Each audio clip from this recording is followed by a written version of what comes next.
So the topic we'll be discussing today is pediatric growth chart. Before moving on to our main topic, let's discuss the difference between growth and development. So when we talk about growth means the increase in the size of a child. And if you talk at the cellular level, it means that the cells are growing, they are multiplying. So there is basically the increase in mitosis. As for the development, it means that with the passage of time, the child will be acquiring new set of skills according to the age of the child. For instance, you can expect a 6-month child to sit with support, so an 8-month child to sit without support. So basically, if you talk at the cellular level, it means we have got cellular differentiation happening, which ultimately result in the development of a child. So there is a difference between growth and development. It's important to assess the growth of a child so that you are able to identify any problem in a child at an early age.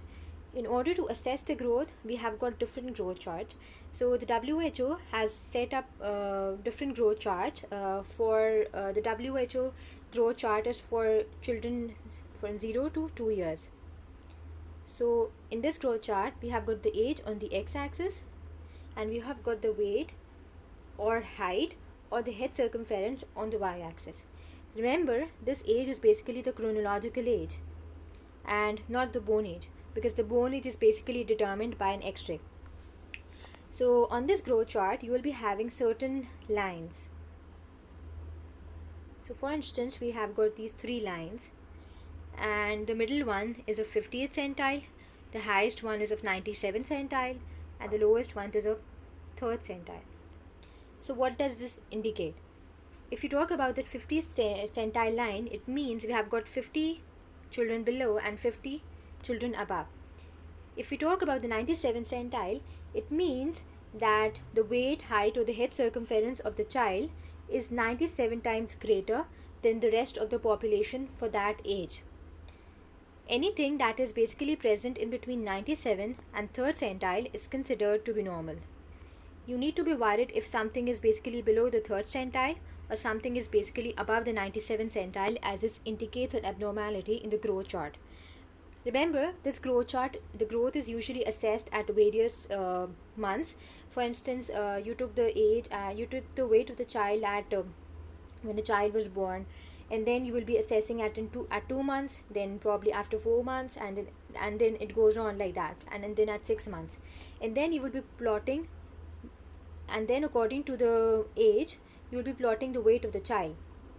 For instance, if there is a child whose weight at 3 months was in the 3rd centile, again at the 3rd centile, and then it moved on to the somewhere at the 50th centile.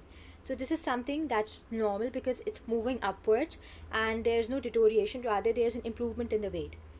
For instance, there was a child whose weight when he or she was born was at the 50th centile, and then as with the passage of time it remained at 50th centile, but after 2 months, for instance, the child visited you and you saw that there was a drop in weight and there was a crossing of those centile lines. So this is something that is alarming because the child actually jumped from the 50 to 3rd centile. So why did I give you this example? This example was given because a single point won't help you out the growth of the child. It's actually when you plot the growth with the passage of time, it's going to be helpful because it will tell you whether the child is growing properly or not. So one more thing, the weight is usually affected initially if there is nutritional depletion, and if that continues, if the child continues to be starved, then the height will be affected. This was already discussed previously in the topic of malnutrition, that the weight is affected in acute malnutrition and the height is affected in chronic malnutrition.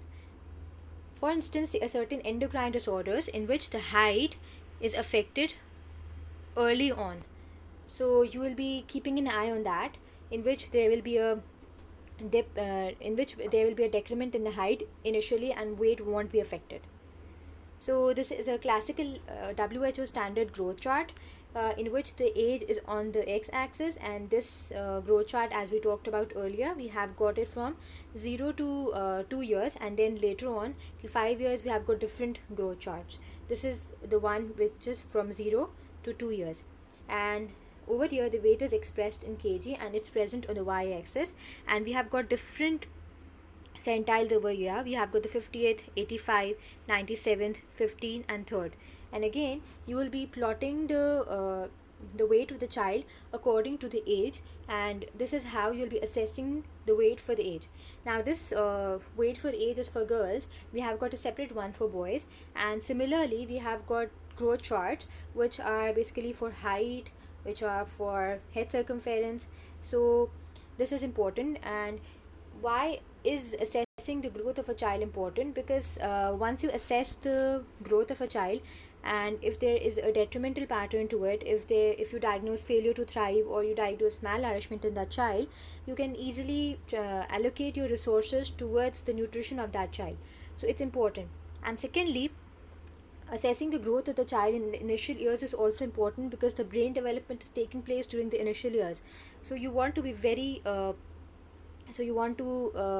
direct your resources towards the development of the child, as there is a higher chance that if the growth did not take place properly in the initial years, the child might be lacking in the intellectual skills later on in their life. And also, if the growth is retarded in the initial years, there is a high probability that the milestones might also be delayed. So you need to keep an eye on it, and this is usually the growth can easily be assessed if the child goes on proper pediatric visits and the weight is measured at every visit. Initially we go with the weight, the head circumference and height. Later on, after 1 year of age, usually the weight and the height are used, and we don't rely on the head circumference to that extent. Similarly, the head circumference is also helpful, as for instance, if there was a child whose head circumference was in the 50th centile, but suddenly you saw that the head circumference jumped onto 97th centile. So this is an alarming feature, because this can indicate newly onset hydrocephalus. So this can be prevented, the growth retardation can be prevented by visiting your pediatrician regularly and keeping an eye on the growth of the child. So this concludes our discussion of the growth chart.